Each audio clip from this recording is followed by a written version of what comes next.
Everybody know?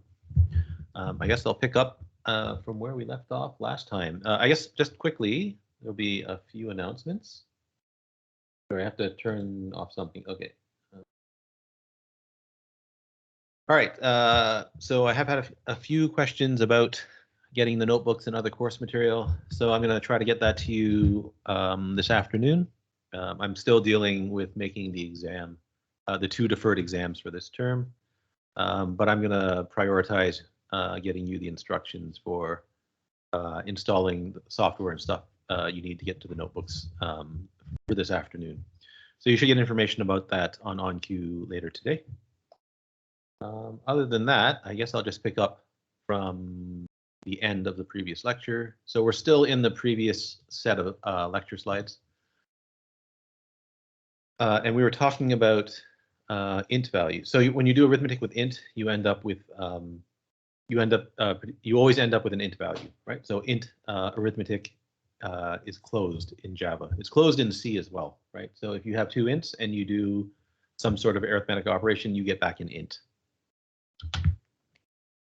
Now, I told you that int values in Java have a finite range, right? So there's a minimum value and a maximum value that you can store in an int. So the question is what happens when you compute something with 2 int values and the result is larger or smaller than you can represent. Now, the same thing happens in C, right? So what I'm about to tell you, it happens in C as well.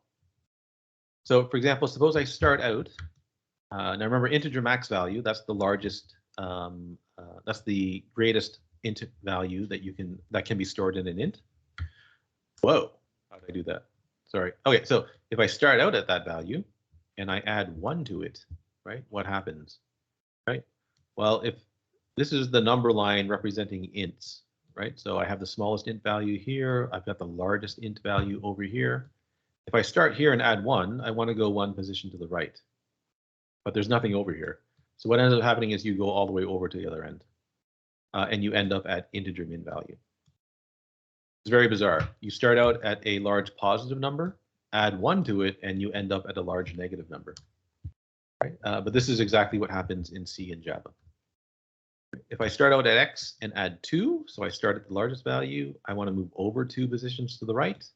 What ends up happening is you wrap around and then add 1. So you end up at integer min value plus 1, right? Which again is strange, right? It's strange mathematically anyway.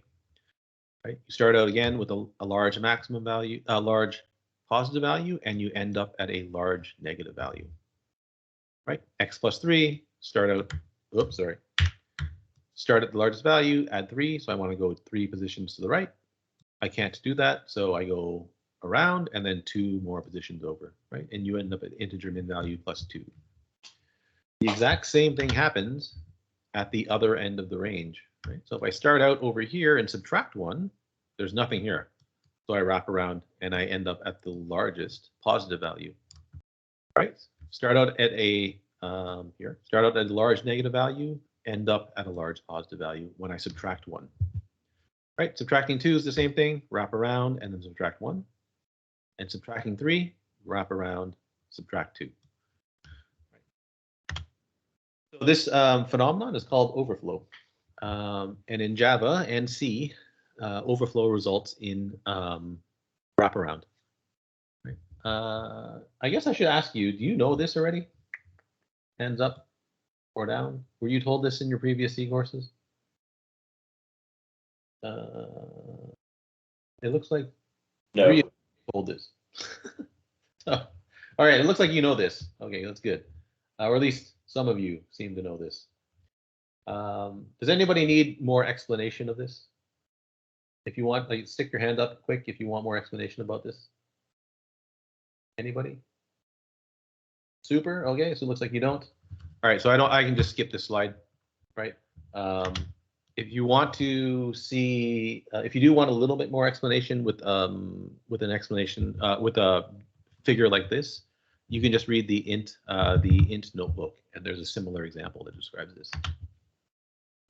All right, so something has to happen when you calculate, when you do a calculation and it exceeds the range of the type that you're using, right? So take two ints, add or multiply them together, and the result is outside the range of int, right? So different languages handle this in different ways. C and Java wrapping occurs. Now the wrapping is silent, right? So in other words, there's no, the compiler doesn't tell you that this is going to happen, right? And in fact, the compiler can't tell you in many cases that it's going to happen because the values that it's using, it's going to get the values at runtime, right? But your runtime system doesn't tell you it happens either. Right? So the C runtime doesn't tell you it happens. The Java virtual machine doesn't tell you it's happening, right? It just happens silently. Other languages handle this differently. So some languages, an error will occur when overflow happens, right? And that might cause the program to stop, or something else might happen. So this problem of overflow has caused, has been the cause, or has been part of the cause of many infamous events. So I've just got them. I've actually pulled them up in my web browser over here. Ariane 5, that's the European Space Agency rocket. The first launch of it, it was carrying, I forget, it was carrying a satellite. It had an integer overflow bug that caused the first launch of the rocket to crash. So you can read about it here. You can see here that, right here. So it ended up converting a 64-bit floating point number to a 16-bit signed integer, and that overflows, causing a hardware exception. So whatever they were using, an error occurred instead of overflow silently happening. And then that caused the rocket to crash with the loss of the satellite that was on board. That was a very expensive failure. Is it here? You can read more about it there. Deep Impact was another satellite, was a satellite that was launched to impact a asteroid. And they lost contact with the satellite again because of partly because of an integer overflow problem. Therac 25 is a very sad story. Therac 25 is a computer-controlled radiation therapy machine. Unfortunately, it was produced by AECL, so Atomic Energy of Canada Limited. So it's a medical device that treats that treated patients with radiation. See here, is involved in at least 6 accidents between 85 and 87 in which patients were given massive doses of radiation. I think 2 or 3 people died because of this. One of the problems that led to this was integer overflow.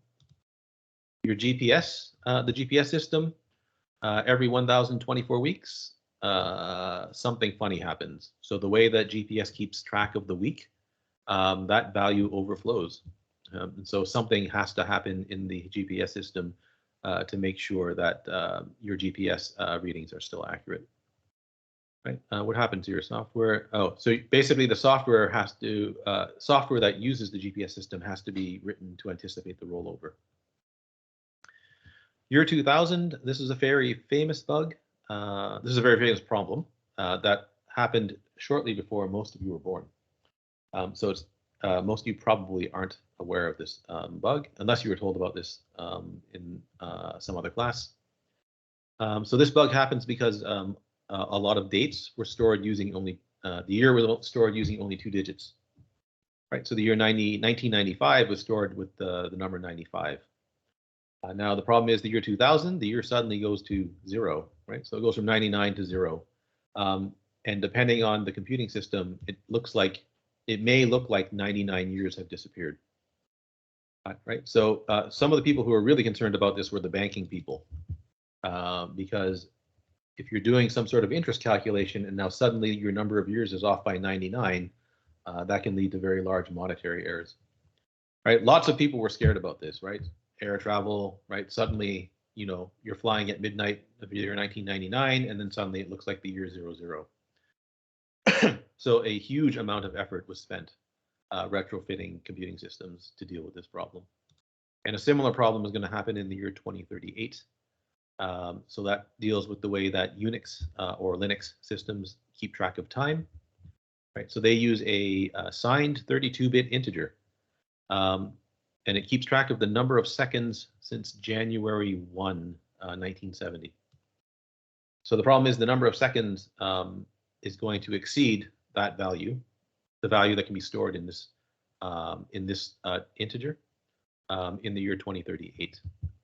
And so a similar problem is going to happen then. Notice here, there's no universal solution to the problem, right? And computer systems that use time for critical computations may encounter serious errors. So there's a lot of people concerned about this problem as well, right? This is all due to the fact that on current computing systems, the hardware in most computing systems assumes that integer values occupy a finite amount of memory. Right? Okay, so moving on, double is your usual choice for routine calculations involving floating point values. Right? There is a largest double value, and there is a smallest or most. There's a largest double value. So that's stored in that you can get that by the constant double max value. So that turns out to be very big. That turns out to be on the order of 10 to the power 308. So that's enormous. Right? Now the most negative value that you can represent is just the negative of pi. Right? So that's on the order of negative 10 to the power 308. Floating point numbers are different than integer numbers in that min value, right, is not low, right? So it's not the most negative value that you can represent, right? It's the smallest positive value that you can represent, right? So it's 0.000 something, right? And that turns out its magnitude is very small, right? So you have to be a bit careful, right, when you use min value for double and float. Right? It's not the negative value; it's the smallest positive value. Oh, sorry, I forgot to mention something else. Double also has the notion of infinity, so positive infinity and minus infinity. Hopefully, I'll get to those in a second. All right, so a double literal is any number that you write down using a decimal point and not ending in F. All right, so not ending in F. If you have a number like 1.0 and then it ends in F, its type is actually float. Okay. So 1.0, that's a double. 2 decimal, that's also a double. Right? Like int, you can use underscores in the number. Right? You can't use it at the beginning or end, but you can use it in anywhere in between, right, to make your numbers more readable. Scientific notation, right? So when you see an E inside of a floating point number, that means times 10 to whatever power that is. Right? So this is 1.00099 times 10 to the power 6. Okay? That power has to be an integer value. If you try to write down a literal that's greater than double max value, or smaller or more negative than negative double max value, the compiler will flag that as an error. Like int, arithmetic with double is closed, right? So you take 2 double values, you get back a double value, right? And so for all of these calculations, you get back more or less the expected value, right? So for example, 1 divided by 3, you get back 0.3 something, something, something, something.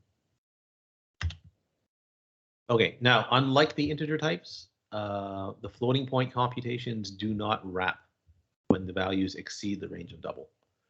Right? So if you take a very large double number and multiply it by itself, right, it doesn't wrap around to a negative value. Instead, what happens with doubles is that we say they saturate. So you end up going to double dot positive infinity and double dot negative infinity. Right. So if I take 10 to the power 200 and multiply it by itself, right, you get 10 to the power 400.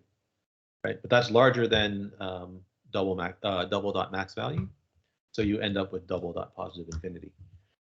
Again, no error happens in Java or C.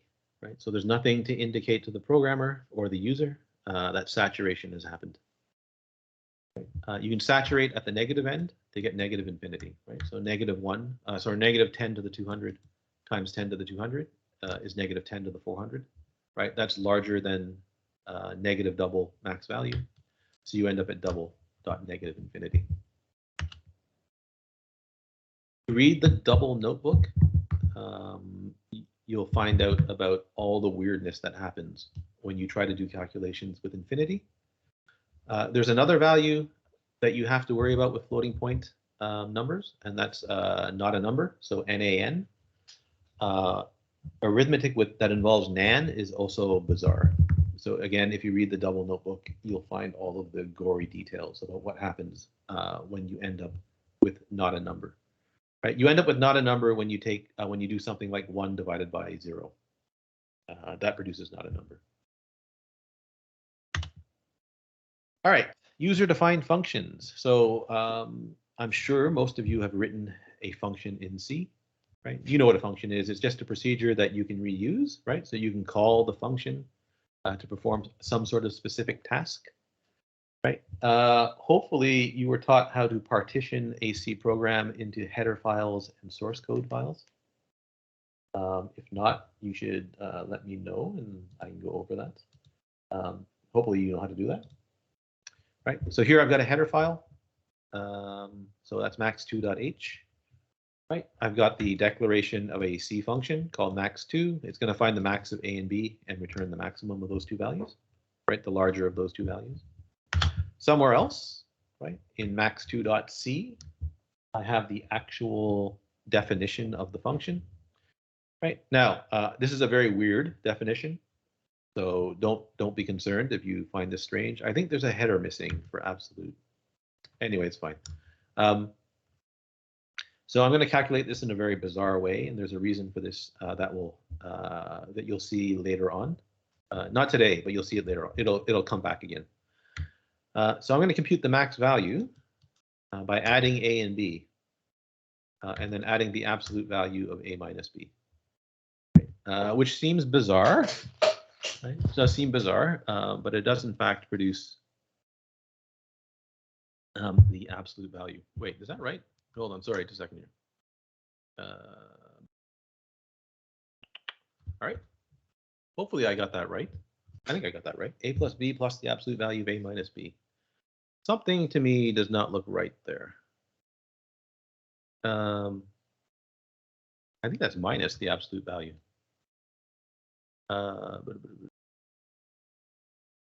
You know what? Let's go with this for now. If it's wrong, I'll fix it later on. Oh, there might be a reason why it's wrong. Oh, sorry. No, I'm a dummy. Sorry. And then you divide it by 2. That's why it looks funny to me. So I was looking at this and I was saying, well, if you take A and B, that's got to be bigger than. And anyway, it's fine. So then I divide the result by 2.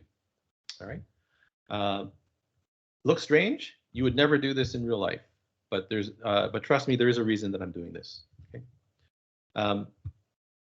So it turns out that if you run this for small values of A and B anyway, this always works. Right? You'll actually get the maximum value. Now to call the function in C, you know that you have to import the include the appropriate header file. Right? So in my program.c, I include max2.h. Right? And then inside my main function, I can call max2.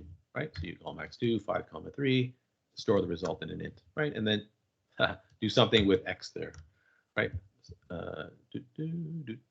Do something with x. Right.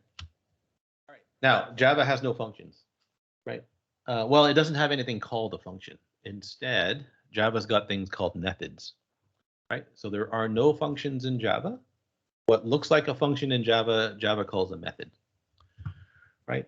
In particular, notice that the function in C, right, it doesn't live anywhere, right? It's in its own separate file, right? But it's not inside of anything, right? So in C, we say that it lives at global scope. In Java, every method has to belong to a class or something called an interface, right? So just like the main method, our max2 method has to sit in some class somewhere. So here I'm putting it in the class lecture 2 or lecture 3, whatever you want to call it, it's fine. Right.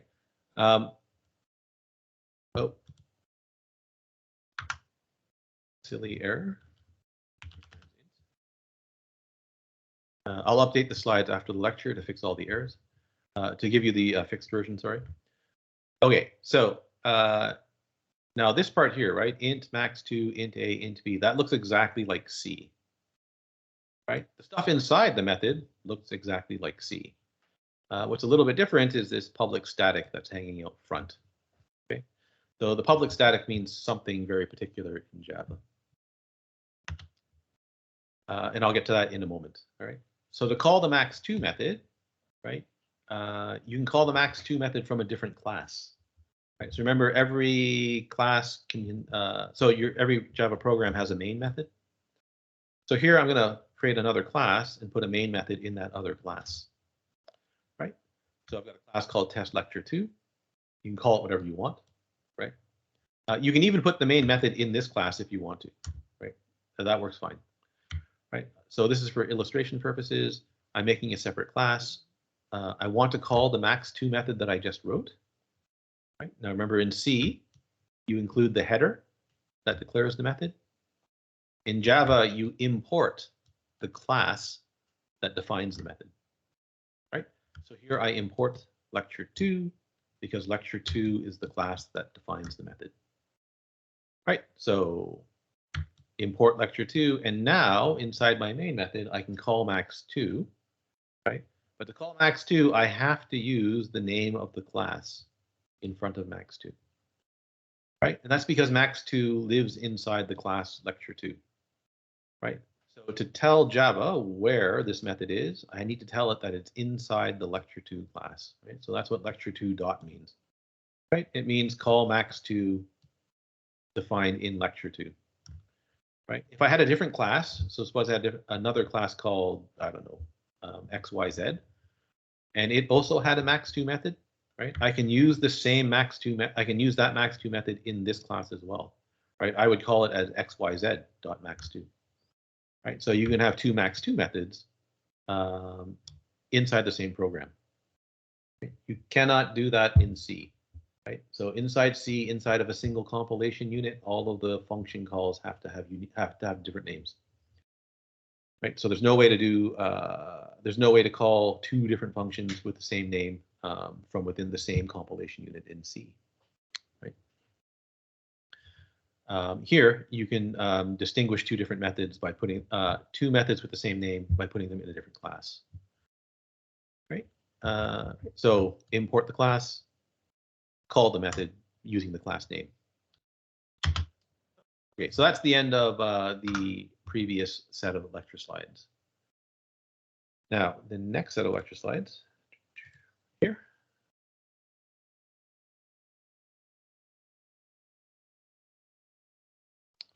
All right, so as in C, right, you should use white space to improve the readability of your code, right? So in particular, you should have been told that you should indent your code, right? So if you have a body of a function, you should indent the body, right? If you have the body of a for loop, you should indent the body of the for loop, right? The same is true in Java, right? So, oops, sorry. So here, I've rewritten the lecture2 class, right? I've got rid of a bunch of new lines in all the indentation, right? And I've added extra indentation here, right? You can write this, but you should not, right? The compiler doesn't care what your code looks like, right? As long as there are enough spaces for it to, right? So you can't take away the space between public and class, right? As long as the compiler can figure out. As long as sorry, someone's. As long as you can figure out, as long as the compiler can figure out what the separate tokens are on your program, it doesn't care what it looks like, right? So you can do this. It'll compile cleanly if you try to type it in and compile it, but don't do this, right? Make sure that you indent and use white space appropriately, right? So you should use the examples in the slides and the course notes for guidance on what good Java programming style looks like. You should also use whatever you were taught in your previous courses in terms of indentation and white spacing. Just like C, braces are used to delimit the bodies of classes, methods, if statements, and loops, right? So that's exactly the same as C. Okay, now remember I told you there's this public static and this public up here. They all mean something special in Java, right? So for the time being, whenever you make a class, you should make it public, right? So later on, we'll change that. But for now, when you make a class, make sure that it's public, right? So a public class means that the class, so this class lecture 2, is usable or visible to all other classes, right? So that's what lets me make, that's what lets test lecture 2, the test lecture 2 class, be able to use the lecture 2 class, right? If this thing here was private, then I wouldn't be able, actually you can't make that private. If this thing was missing, then the test lecture 2 class may or may not be able to see this class, right? But we'll talk more about access modifiers later, right? So for now, make sure that's public. Again, for your methods, right, for the time being, make sure they're public, right? So a public modifier on a method means that the method is viewable from any class that can see the lecture 2 class, right? Static, again, right? So again, for now, at least for the next week or so, right, your methods are all static, okay? So the static modifier means that the method max2 belongs to the class lecture 2, right? That's what it means. So max2 is associated or belongs to the class lecture 2. And that's why you use the class name in addition to the method name when you call the method, right? So when I call max2 from the previous lecture set, when I call max2 from here, right? Right. That's why you need the class name in front. Right. So for now, make sure they're static. When you call the static method, it's always the class name dot max2. All right. So just like C, so calling a method in calling a static method in Java is almost identical to calling a C function. What's the reason for that definition of max? Is it because it removes branching? No, it's because so you'll see the reason later on. So the definition of max here is so the definition of max here is strictly for illustration purposes. You would never do this, right? You'd write an if statement. You would branch, right? The reason that it's written this way is because later on I'm going to tell you about testing. Right, so I'm going to show you how to do unit testing in Java, and this is a good function to do unit testing on, right? Because there's actually a lot of errors that can happen when you use this function, right? You should be able to identify what the errors are when you use this function, right? You've got an int, an int, an int, and an int, right? So when you compute that sum, that can overflow, right? When you compute that difference, that can overflow. And then when you compute that sum, right, this sum can overflow as well, right? So this turns out to be a very bad implementation of max2, but we'll reveal that it's a really bad, we'll show that how it's a bad implementation when we get to testing. So this is just strictly for illustration purposes. Also, I didn't want to have to explain what an if statement is yet, but you guys know what an if statement is because they work the same in Java and C. Right, so when you call, so when you define a function, right, a method in Java, it's the same as defining a function in C, right? Your parameters, they have types, right? So you have to say int A or int B or something like that, right? You have to say what the type of A is. You have to say what the type of B is, right? So our max2 function method has 2 parameters, A and B. They're both of type int. As in C, a Java method is allowed to return 0 or 1 value, right? So that's the same as in C, right? C, you can return void, which means the function returns no value, or you can return exactly 1 value, right? There's no way to return more than 1 value from a C function or from a Java method, which is inconvenient if you are used to programming in a language like Python, where you can return multiple values from a function or method in Python. Right. So if you return a value from a method, you have to say what the return type is, right? And that comes before the method name, right? So all of this here, that just looks like a regular C function. If you want to return 0 values, you have to say that it returns void, right? Or you have to say that the return type is void, right? And in Java, main is always a void method, right? Which is different than C, right? In C, well, in modern C, main is always returns int. If your function returns a value, then there must be a return statement in your method, right? This is also different than C. So you can write a C function that says it returns a value and then not have a return statement. Hank, I'll get to you in a second, or to your question, your comment in a second. So in C, you can write int max2 and then not have a return statement inside of the function. And the compiler will compile that function. It might complain, so it may issue a warning, but your program will still compile. In Java, it will not. Right? So if I say that max2 returns int, then I have to have a return statement that returns an int value. Right? The value that's returned, right, that has to be compatible with int. Right? So in Java, that means this value has to be an int or something that takes up less memory than an int. So char, byte, or short would all be acceptable to return here. Right? But you can't return, for example, a long or a double here. So Java is not as permissive in its type system as C is. Okay, so Hank says that in C, I was taught to use a pointer if I want my function to give me back multiple values. That's not precisely true either.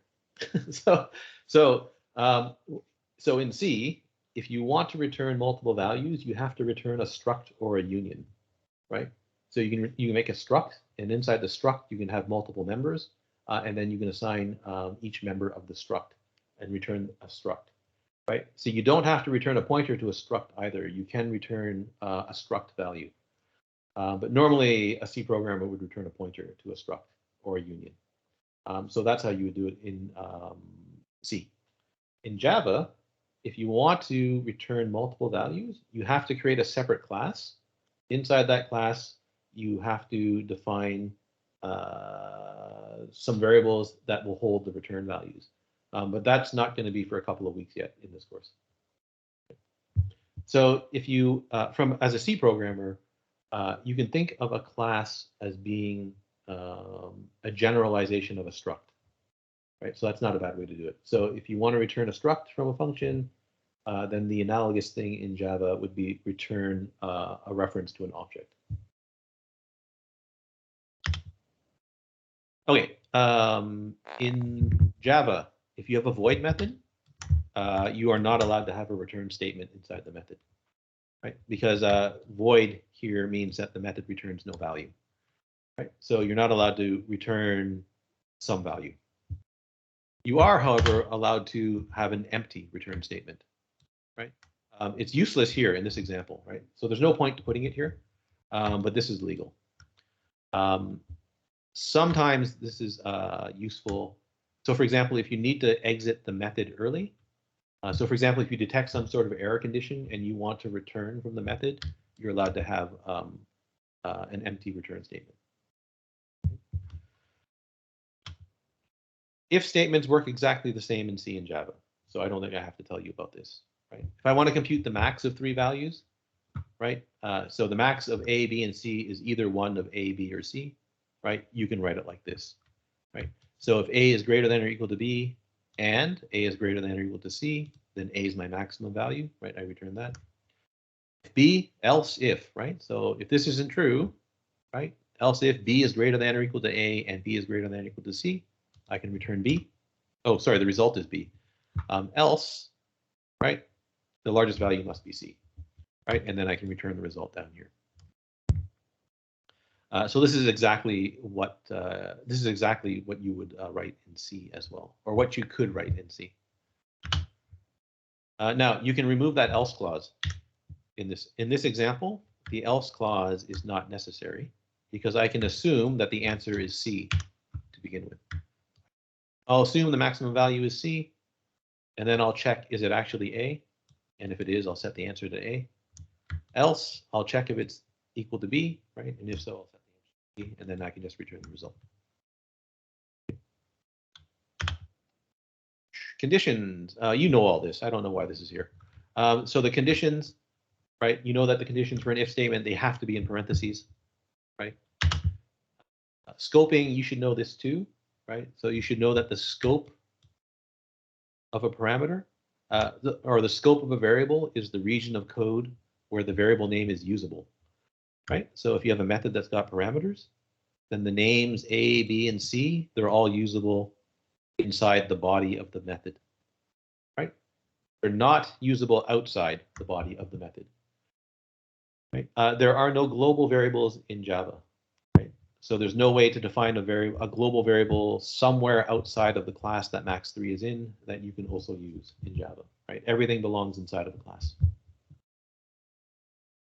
The scope of a variable starts where you first declare it, right? So double A means that I can use A anytime after this point, right? So it's usable here if you can find a use for it.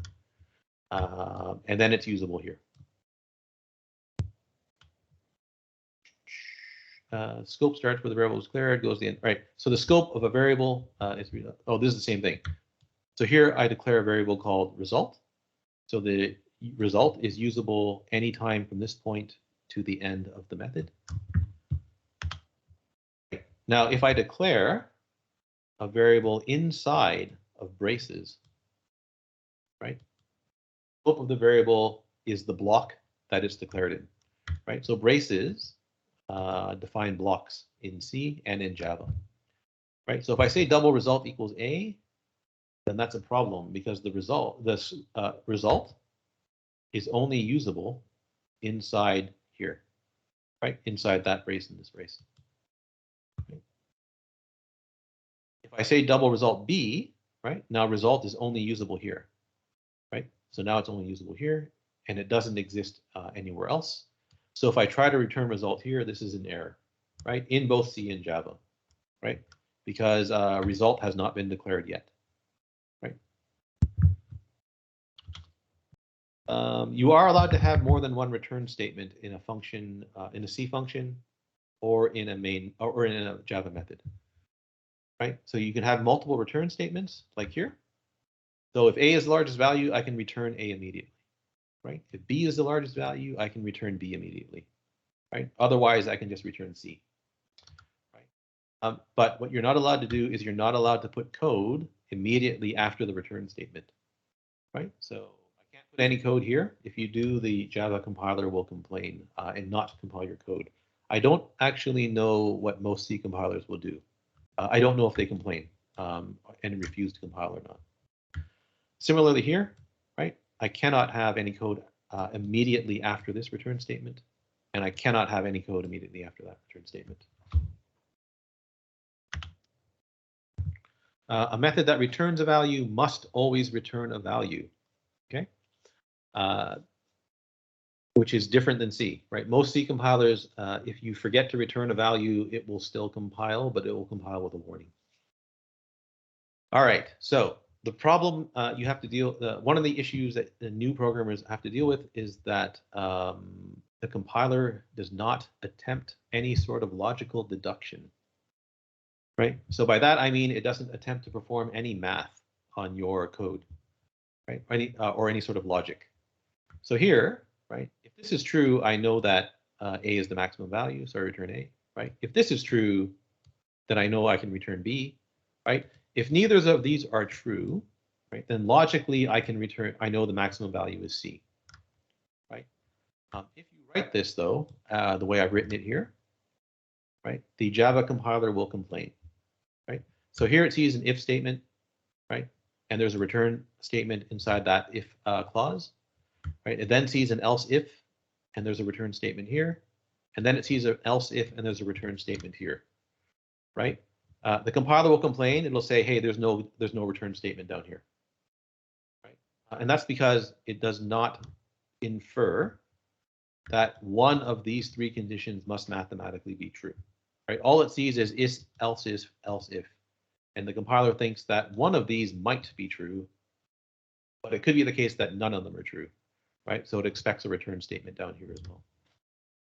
Right, so your compilers are surprisingly, they do a surprising amount of deduction, but it won't do this sort of logical deduction. Right, so the correct solution here is to strike this and just make this else, right? Or remove this completely and return C, right? You know this too, right? And is logical and. And you also hopefully know that and is short-circuiting and, right? So if this is true, if this is false, that's never evaluated, right? Because false and anything is false, right? So we call this short-circuiting, right? For or, it's the same thing, and I'll show you that in a second. Or is logical or, you know this, right? You know that you should also know that and has higher precedence, right? So if you see and or in the same statement, the and happens first, right? So this is how to compute whether or not a year is a leap year. A year is a leap year if you can divide the year by 400 and have no remainder, right? So year remainder 400 is equal to 0, right? So if the year is not divisible by 400, right, then it's a leap year as long as it's divisible by 4 but not 100, right? So for example, 2000 is a leap year because it's divisible by 400. The year 2100 is not a leap year, right? It's divisible by 4, but 2100 is also divisible by 100. So it's not a leap year, right? So it's a leap year if it's divisible by 400, sorry, or if it's divisible by 4 and not divisible by 100, right? And has higher precedence, so all of this stuff here happens first. Now, if when you're writing logical expressions, it's often nice to group things with parentheses so that you don't have to remember the precedence rules, right? So you can always use parentheses to force this part to happen first, right? Or to indicate to the reader that this part will happen first. Now, this is very common to see in code from new programmers, right? So all of this here, right? That all evaluates to true or false, right? Because it's a logical expression, right? So it's very common to see if something equals true, return true, else return false, right? From new programmers. Instead, you should just write this, right? So I can just return the result of this logical expression, right? I don't actually need an if statement because all of this evaluates to either true or false, right? So at some point, you have to start training yourself to write this, right? When experienced programmers see this, they basically think you're a noob, right? The problem with that, there's nothing technically wrong with this code. The problem it becomes one of perception, right? So an experienced programmer sees this, they think that the person who wrote this is inexperienced, and now they suspect that there will be other issues in your code. So at some point, you need to start to transition to writing code like this. The exclamation mark is logical not, right? So if I have this method, right, inside of the class called lecture 3, right, then I want to use the isLeapYear method, right? Then I can write a method that tells me how many days are in February based on the year, right? So if not, year is a leap year, right? So if year is not a leap year, then the days in February is 28, right? Otherwise, it's 29. That was fast, I think. Oh, no, it's not that fast. It's 11:15. All right, so that's the end of today's lecture. Anybody have any questions? I think this is all more or less review for you, which is nice because so in 124, yeah, I'll get to that in a second, Anna. In 124, actually, I should have talked about that here. That was dumb. In 124, I have to transition students from Python to Java, and that's a lot harder because everything's a little bit different in Python. So Anna has asked an excellent question. You know that in C, actually, I think I cover this in the next lecture. In C, so were you taught in C that your logical type is int? Is that what you guys were told? Yeah, I will do the, yeah, I will absolutely. Oh, did I upload the wrong lecture? I'm sorry. Okay, so I can explain why that happened too. But anyway, so in C, yeah, so in newer versions of C, so after C99, they introduced another type for Boolean, for logical types. So there's now a type called underscore big bool, big B-O-O-L, that is the analog to Java's Boolean.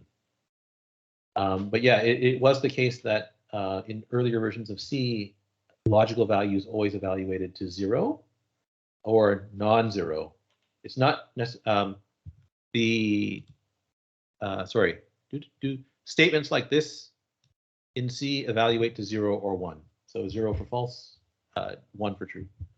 But C is different in that any non-zero value is interpreted as true, and that doesn't happen in Java. So in Java, logical conditions evaluate to true and or false, and that's it. There's no other value that a logical expression will evaluate to. And there's no way to convert something that's not true or false to true or false. Right? So there's no automatic conversion. Noah asks, can you remove the braces for the if statements with a body of one line? Yes, you can. Yes, you can. That's the short answer. The longer answer is that many coding standards discourage you from doing that because it leads to hard to find errors. Right. So for example, you write an if statement or a loop with only one line, and then later on someone comes and adds another line.